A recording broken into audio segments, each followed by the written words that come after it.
If you will still follow these tips in the last few days, you will ace your exams. Trust me. So, hi everyone, welcome to my YouTube channel. How are you guys doing? As last few days are left for your CA foundation exams, तो आपको कहीं ना कहीं हो रहा होगा कि यार प्रिपरेशन नहीं करी, ये नहीं करा, वो नहीं करा। बट आज की वीडियो में मैं आपको जो टिप्स बताने जा रही हूँ, अगर आप उन सभी चीज़ों को फॉलो कर लेते हो ना, then you will definitely nail in your exams. Because मैंने भी अपने CA फाउंडेशन एग्जाम से कुछ डेज पहले इन्हीं सब चीज़ों को फॉलो किया था, and that's why I'm sharing these things with you. So, without wasting any time, let's get into the video.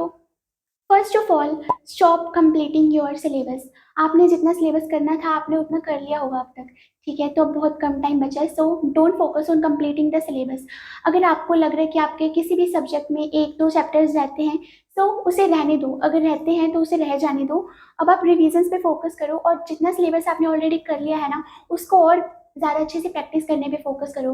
But अगर आप वो स्टूडेंट हो, आपको लग रहा है कि आपका भी काफ़ी ज़्यादा सिलेबस पड़ा है, तो firstly I would advise you कि आप थोड़ा सा और सिलेबस कवर कर लो, ठीक है? बट अगर आपका थोड़ा सा सिलेबस रहता है, then stop completing your syllabus. And अपने फ्रेंड से बिल्कुल मत पूछो कि उनका सिलेबस कितना हुआ है, बिकॉज अगर उनका सिलेबस आपसे ज़्यादा हुआ होगा तो you will feel under confident, okay, and demotivated. So don't compare your preparation with the preparation level of others, okay? Next thing, अब आपको क्या करना है कि आपका जितना सिलेबस हो गया है ना, उसकी और अच्छे से प्रैक्टिस करनी है। और प्रैक्टिस के लिए ग्रूमिंग एजुकेशन एकेडमी लाया है महाजलवा series for CA foundation June 24 students, जिसे अटेंड करके आप अपनी प्रैक्टिस और रिवीजन दोनों को बहुत अच्छे से कर सकते हो। अगर आपने अभी तक कुछ भी नहीं पढ़ा ना, तो भी अगर आप इन रिवीजन सेशंस को अटेंड करोगे ना, then you will ace in your exams. और ये सब कंटेंट आपको मिल जाएगा CA foundation grooming education academy के यूट्यूब चैनल पे, जो कि 13 में इवनिंग 4 o'clock से स्टार्ट होने वाला है। एंड ये सब फ्री ऑफ कॉस्ट अवेलेबल है, तो आप ज़रूर से अटेंड कर सकते हो इन सेशंस को। एंड रिवीजन के लिए भी आप लास्ट 30 डेज में यूज़ कर सकते हो इनकी परफेक्ट रिवीजन बुक्स को, जिसमें बहुत ही समराइज वे में सभी कंसेप्ट को दिया गया है। इवन अकाउंट्स में भी 150 पेजेस में सारा सिलेबस कवर किया हुआ है। सो इसकी लिंक मैं प्रोवाइड कर दूंगी इन द डिस्क्रिप्शन बॉक्स, तो अगर आप परचेज करना चाहते हो तो आप वहाँ से जाके परचेज कर सकते हो। ऑलराइट।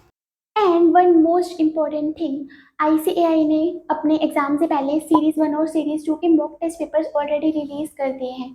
तो आपको क्या करना है, उन मॉक टेस्ट पेपर्स को तो ज़रूर से ही सॉल्व करके जाना है। मैंने भी ऐसे ही किया था। तो सीरीज़ 1 में भी 4 मॉक टेस्ट पेपर्स होंगे, चारों सब्जेक्ट का एक एक, और सीरीज़ 2 में भी। इस तरीके से आपको कम से कम 8 मॉक टेस्ट पेपर सॉल्व करके जाने हैं, यानी हर सब्जेक्ट के 2 मॉक टेस्ट पेपर। और मैंने भी सच में इतना ही किया था, मैंने इससे ज़्यादा रिटन प्रैक्टिस नहीं करी थी। बट मैंने जो ये 8 मॉक टेस्ट पेपर थे ना, ICAI की तरफ से जो लेटेस्ट आए थे, मैंने इन सभी मॉक टेस्ट पेपर्स को प्रॉपर टाइम लगा के लिख के सॉल्व करके देखा था। तो आप भी ऐसे ही करना। तो देखो, अभी बहुत टाइम पड़ा, ओके? तो अगर आप डेली का एक मॉक टेस्ट पेपर भी सॉल्व करते हो ना, then it is enough. Because 8 mock test papers हैं, 8 डेज में तो हो ही जाएंगे। तो एक दिन में आप सिर्फ 3 घंटे का टाइम तो निकाल ही सकते हो ना एक मॉक टेस्ट पेपर को सॉल्व करने के लिए। और उसे सॉल्व करने के बाद खुद को एनालाइज करो, यानी कि अपने आंसर्स को सॉल्यूशन से चेक करो और खुद को कंपेयर करो कि आप कहाँ कहाँ मिस्टेक्स कर रहे हो।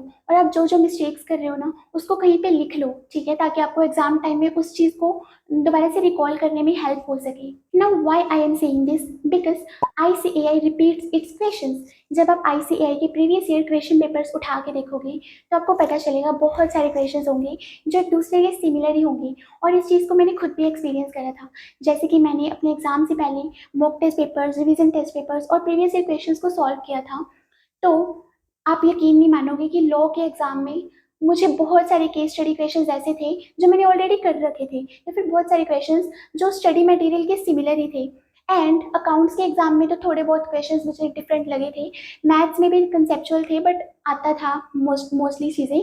बट इकोनॉमिक्स में you will not believe that 60 to 70 marks का पेपर तो मैं बस यूं ही एक क्वेश्चन पढ़ा, आंसर टिक, पढ़ा, आंसर टिक। और इस तरीके से मैं इकोनॉमिक्स का पेपर अटेम्प्ट करके आई थी, बिकॉज मैंने बहुत सारे MCQs थे उस पेपर में जो मैंने ऑलरेडी कर रखे थे प्रीवियस ईयर क्वेश्चंस में, मॉक टेस्ट पेपर्स में, स्टडी मटेरियल में।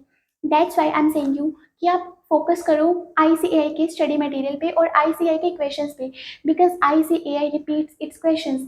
तो हो सकता है अगर आपने बहुत अच्छे से प्रीवियस ईयर क्वेश्चंस कर लिए ना, तो आपको कोई ना कोई क्वेश्चन वहाँ से सिमिलर ही आपके एग्जाम में देखने को मिल जाए, okay? So don't skip it. और जो मॉक टेस्ट पेपर्स होते हैं, उसमें से भी बहुत सारे क्वेश्चंस डिट्टो ही उठ के एग्जाम में आ जाते हैं, सिर्फ फिगर्स चेंज हो गए। So that's why I am saying you कि मॉक टेस्ट पेपर्स को बिल्कुल भी इग्नोर मत करना। Now a very important thing about revision.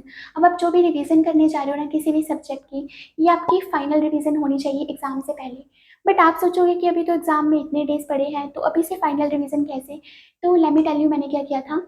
मेरे एग्जाम से 31 दिसंबर से start.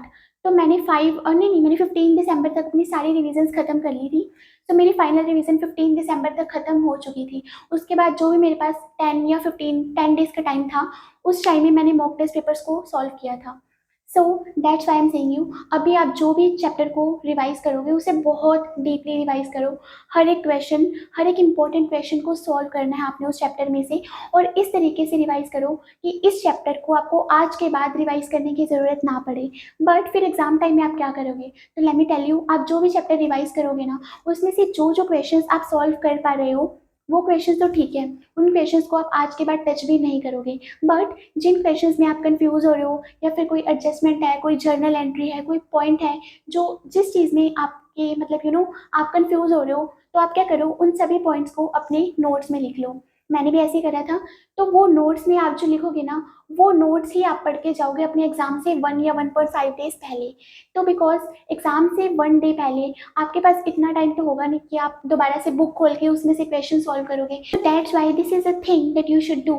So this should be your final revision. और इस रिवीजन में हर चैप्टर को बहुत अच्छे से पढ़ो, और ऐसे पढ़ो कि आज के बाद इस चैप्टर को पढ़ने की ज़रूरत ना पड़े। एंड जो भी आपको पॉइंट्स कंफ्यूजिंग लग रहे हैं, कोई भी मॉक टेस्ट पेपर्स में आपने जो मिस्टेक करी है, ठीक है, वो उन सब चीज़ों को आप अपने नोट्स में लिख लो। और आप एग्जाम से 1.5 डेज पहले सिर्फ उन्हीं नोट्स को ही पढ़ के जाना। बट आपको अगर कोई इंपॉर्टेंट क्वेश्चंस लग रहे हैं जिन्हें आप दोबारा से रिवाइज करना चाहते हो, तो आप उन्हीं क्वेश्चंस को बुक पे स्टार मार्क कर लेना, और एग्जाम से 1 डे पहले आप उन क्वेश्चंस को भी रिवाइज करके जा सकते हो। ओके। अनदर थिंग इज, अगर इस टाइम पे आपको कोई टॉपिक नहीं समझ आ रहा है, तो अगर वो टॉपिक इंपॉर्टेंट है तो उसे समझने की कोशिश करो। यूट्यूब लेक्चर्स देख लो या किसी भी टीचर की वीडियोस देख लो, ठीक है। बट एक और चीज़ है, लॉ में अगर आपसे सेक्शन नंबर्स याद नहीं हो रहे हैं, so don't try to learn it, it's okay. मैंने भी लॉ में एक भी सेक्शन नंबर नहीं किया था। तो अगर आप लॉ में सेक्शन नंबर्स ना भी करोगे ना, तो भी चल जाएगा। इवन दो सेक्शन नंबर्स लिखने के थोड़े एडवांटेजेस होते हैं, लाइक आपको ज़्यादा मार्क्स मिल जाते हैं।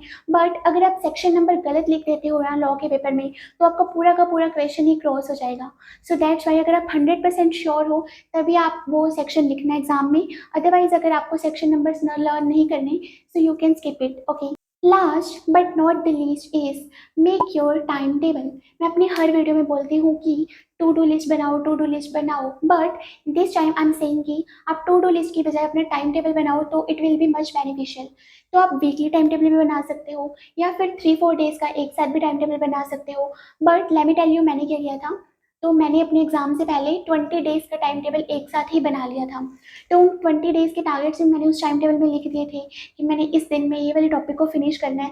सो इस वजह से ना मुझे बहुत ज़्यादा क्लैरिटी मिल गई थी कि एग्जाम से पहले पहले मेरा इतना सिलेबस हो जाना चाहिए। तो आई वुड एडवाइस यू कि आप जितने डेज का बना सको ना, तो उतने डेज का बना लो। बिकॉज अब तो आपको भी पता है कि आपके एग्जाम्स पास आ रहे हैं, तो आपको टाइम टेबल फॉलो करने के चांसेस ज़्यादा रहेंगे। Okay. So make your time table and track your progress and make sure that you are able to stick to it. Okay, that's it for this video. I hope this video might be helpful for you. And अगर आपको ये video पसंद आई हो, so you can subscribe to my channel and press the bell icon so that you keep getting notified about more such videos from my site. So yeah, that was all the very best for your preparations. Till then, take care. Okay, bye.